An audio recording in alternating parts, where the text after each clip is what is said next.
family because his sister and I grew up in the same class, did a lot of things together, and I remember riding to ball games sometimes in the car. His dad was our chauffeur. And as I said, Tim knows a lot about Boonville, and he was giving us a history lesson today as we came. He certainly has done a lot down through the years.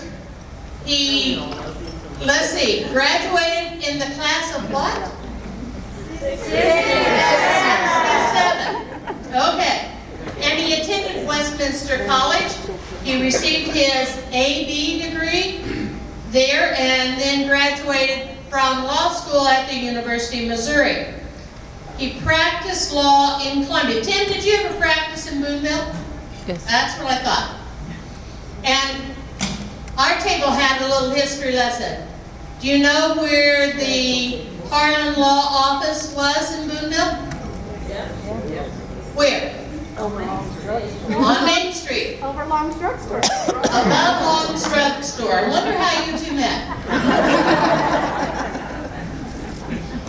He has served us as a member of the Missouri House of Representatives, and he devoted his efforts during that time with the health care legislation. They may need your help again. He serves and has served as board president of many local and state mental health organizations. His favorite hobby is cooking, and I think you have a son who follows closely in those footsteps. He has authored a 4-generation family cookbook and is a 3-time winner of the Soulard Cajun Creole Cook-Off in St. Louis. Good job.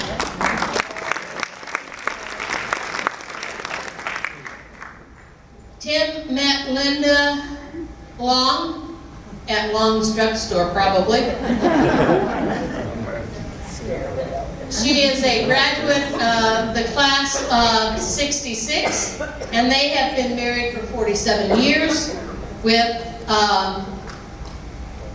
having 2 sons and grandchildren? A granddaughter, at least. Tim, I appreciate your giving of your time and welcome you forward to let us hear what you have to say.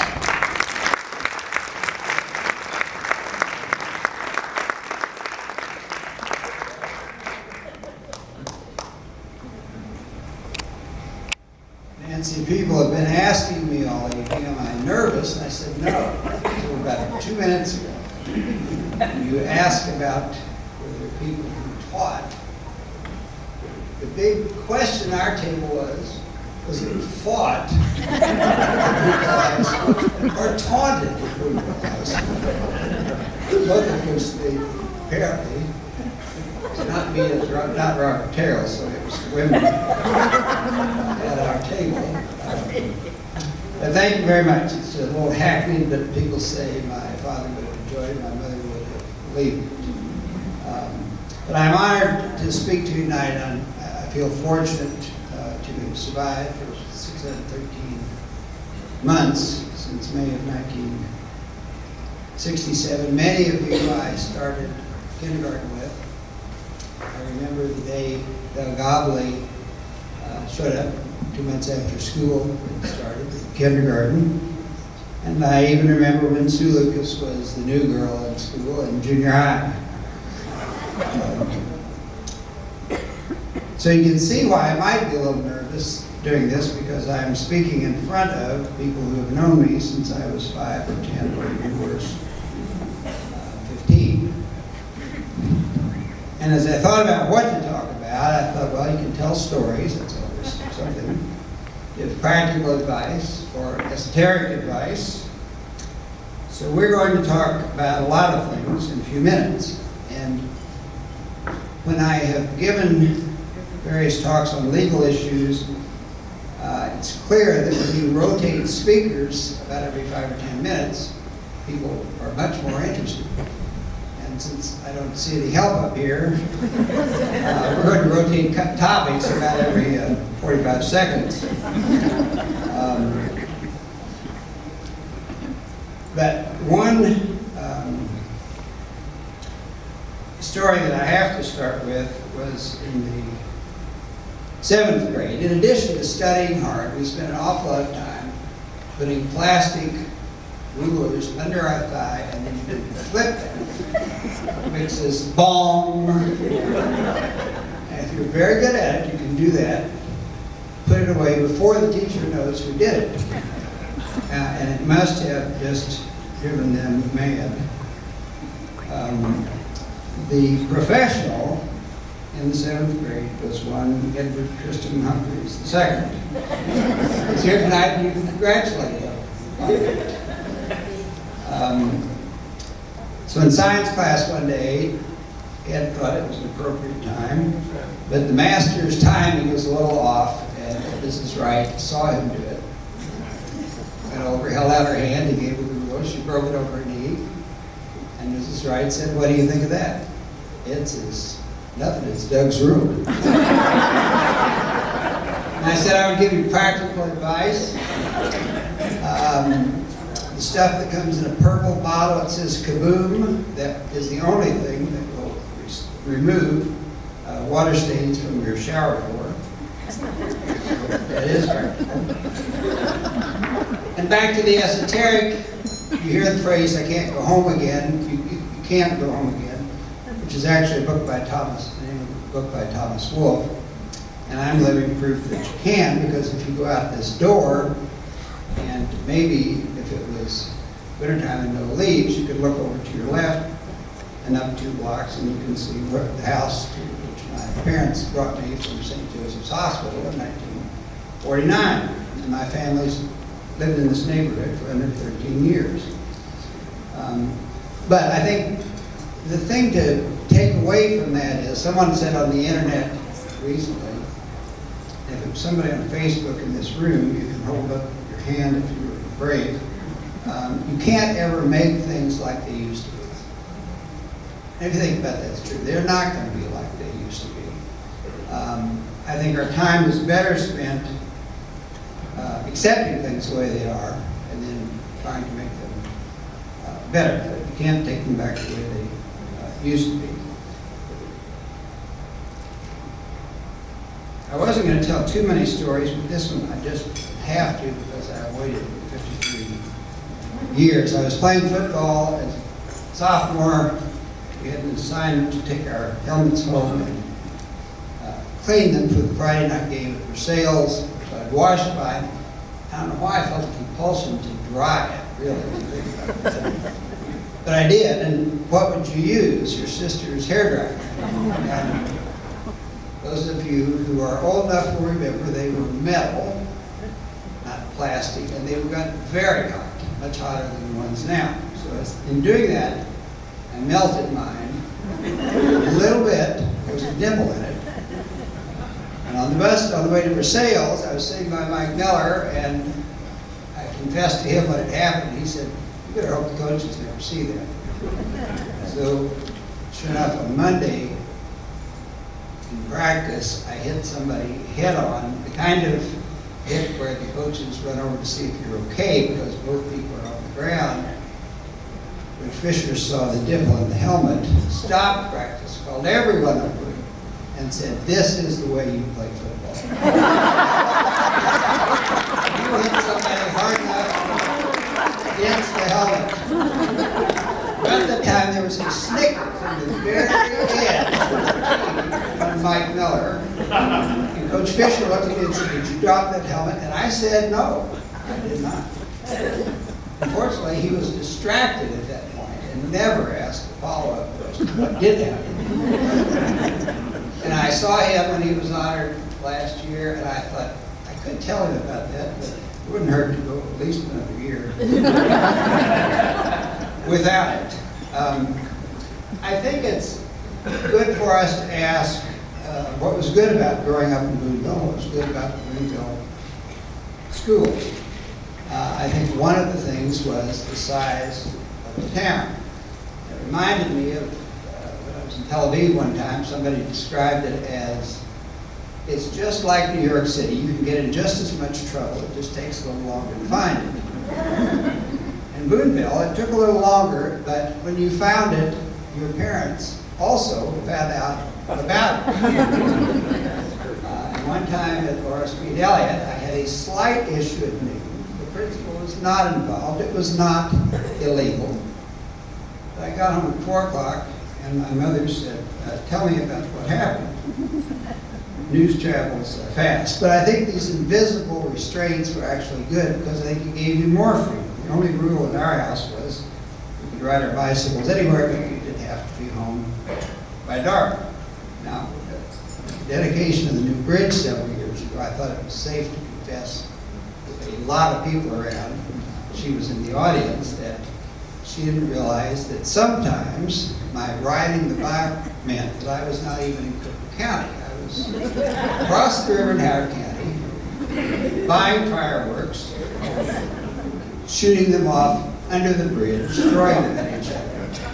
And I'm not even going to name the person who thought of this and enticed me into doing this, but as I look back 55 years later, I don't think it hurt that much. But the Boonville schools were and are good, I think because of something a college classmate said one time to me. The teachers did the important things. Without them, it didn't worth anything. And I look back and remember how Jack Schallenberger and Earl Owen would push us in social studies, in English. Pushing would not even come close to what Luella Rogers expected us to do in English literature. And I would note that Linda and I see her every year or two in New Orleans, and she sends her best. We saw her in March. And August McGuire, what in the world can you say about Uncas, a man that could imitate dozens of bird calls, and on the days that he did that every year, everybody on the third floor heard bird calls, I'm told, whose kitchen sink drained into a bucket. I just heard last night that as his wife would leave to go teach in Iowa, he would put newspaper on all the floors in the house. So when she came home just before then, he could take up all the newspapers clean, and he would bring roadkill to school for us to dissect. And I would encourage you, whether you live in Boonville or somewhere else, to support your local schools. These are the people that we entrust our kids to 5 days a week. They should be the treasure of the community. And instead, we do our very best to pay them as little as possible. I remember reading one time that within 5 years, 3 out of 5 teachers quit teaching because of the pay. I just heard on the radio there was some sort of survey, and people who were going into teaching said that almost all of them were discouraged by family and friends because they thought it would not be enough to support a family. So wherever you are, try to be a leader for the local schools. Try to help levy increases because it's important for all of us. The important thing about Boonville was that they had study hall. A lot of schools don't anymore. It's important to me because 52 years ago I had the courage at the end of study hall to go back a few rows and ask Linda Long to be sock hop. Unfortunately, she realized this has been rescheduled because there was an ice storm, and at some point she wondered why I didn't ask her the first time. And I guess I would have to say, well, I just didn't have the courage. Linda taught in Fulton for 3 years, Columbia for 38 years. I mean, once added up even part-time, she had 4,000 students, which is a lot of lives to get touched. Back to the practical advice. My cousin Christy Angelo gave me for Father's Day the world according to Mr. Rogers. It was always a favorite of mine, and he says that he went swimming even on days that he didn't want to go swimming. He went swimming because it was good enough, it was good for him, and he knew that. However, a more creative approach is that used by my sister Heather. She says if you don't want to go on a walk and you need to, just say, okay, I'll just walk to the end of the driveway. You walk to the end of the driveway, you feel sort of stupid stopping and going back, so you'll go on and walk farther. But even better is, when you're in bed and you say, I need to get up and brush my teeth again. I really don't want to. Just say, I'll brush half my teeth. That will make you really feel better when you're in the mirror, brushing your teeth soap, you get it all done. Back to the esoteric, I deal with people all the time who don't want to think about getting old or dying. We're all going to do both unless you die young. You don't have a chance to think about getting old. As one client told my partner, Russ, if I die. Russ said, this is not an if, it's a when. But without the long explanation, I learned from some experts when I was chairing a committee in the House of Representatives that if you're going to have to go to long-term care, you do it before you have to. You wait until you have to and you don't have a choice, you don't have the ability to adjust. It is so much better. It is not easy anyway.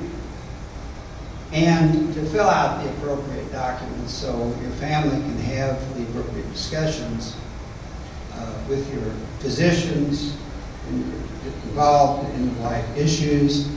I've been a part of making that decision before. It's not easy. It is easier when you can at least look at a piece of paper and know this is what they wanted to do. And our family also learned that if you decide this is what we're going to do, you may need a different decision next week. The facts have changed, and you need to be ready to revisit those things. I'll just mention a small book that I picked up recently called Make Your Bed, Little Things That Can Change Your Life and World. It's by Admiral William McRaven, who, if you want to know about making your bed, you can go to YouTube because that was part of his commencement speech at the University of Texas, and it has been watched 10 million times. But one of the punishments for the SEALs as they were training was to be a sugar cookie, which is when you swam in the ocean and you have to get out and roll in the sand, and then for the rest of the day you have this awful sand all over you. And the SEAL officer said, Mr. Mack, do you know why you're a sugar cookie today? And he said, no. He said, it's because life isn't fair. And it's better if you learn that now than later. Linda has told a lot of people that she didn't realize life wasn't fair until she was 40, and she wished she had known that a little sooner. The other thing that I was interested in mentioning was seeing somebody in the hall in civilian clothes and thinking to himself, he's small, he's thin, I'm in a lot better shape than he is. I have a much better chance to be a SEAL. And in a little while, he is introduced to this man who was the last Medal of Honor winner in Vietnam. There was a SEAL gone behind enemy lines 2 nights in a row to rescue airmen, who was part of the first FBI hostage rescue team. Raven thinks, I was thinking, this man doesn't have what it takes to be a SEAL. His point is that it's how much heart we have that makes a difference. I'm also fond of the book, All I Really Needed to Know, I Learned in Kindergarten, which was published in 1986. And Robert Fulghum says he was going through his annual credo. He would make a list of this is what I believe, this is what I'm about. And finally one day he thought, really, it's what we learned in kindergarten. I'll just mention a few of the things that he talks about. share everything, play fair, clean up your own mess, say you're sorry when you hurt somebody. When you go out in the world, watch for traffic, hold hands, and stick together. I think a corollary for families is the things that young children do that irritate us the most, continually asking questions, as our son did. Why do I have to do this? And then pointing out that our reasoning is not very good at all. Taking too many risks, those are the things that make them good adults. And we need to cut them some slack on those irritating things. I'm relearning that with a 2.5-year-old granddaughter who has figured out when she does not want to listen to advice from her grandfather, she says with her hands like this, "Stop the music, stop the music, stop the music." So I think that makes her a strong adult. Recently, I ran across something that I had written down that our son Reed had said. I don't know how old he was, almost 40 now. But apparently, I had said to Reed. I asked myself, what was I thinking? And his pretty quick response was, "Dad, if I were you, I would ask myself that question a lot more." And maybe we all need to ask that.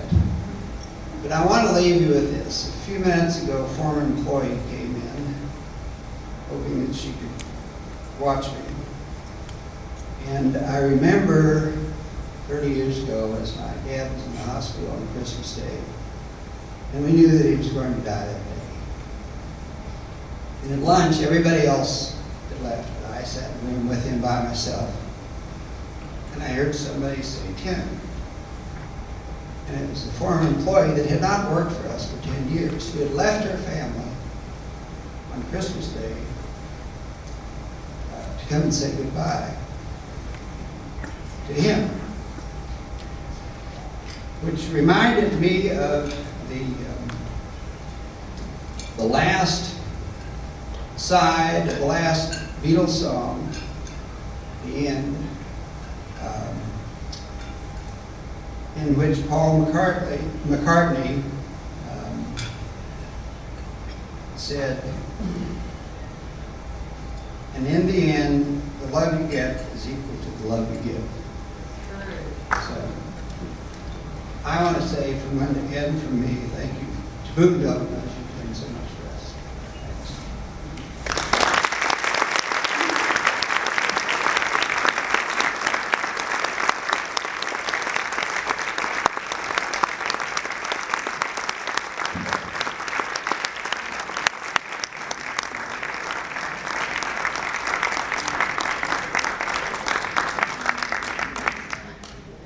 And to show our appreciation for giving you this, it probably is something that you might have hit your football helmet on. It would have caused a dent, but it was made for you with love by a person who grew up in Boonville and went to Boonville High School, went to Boonville schools. So thank you.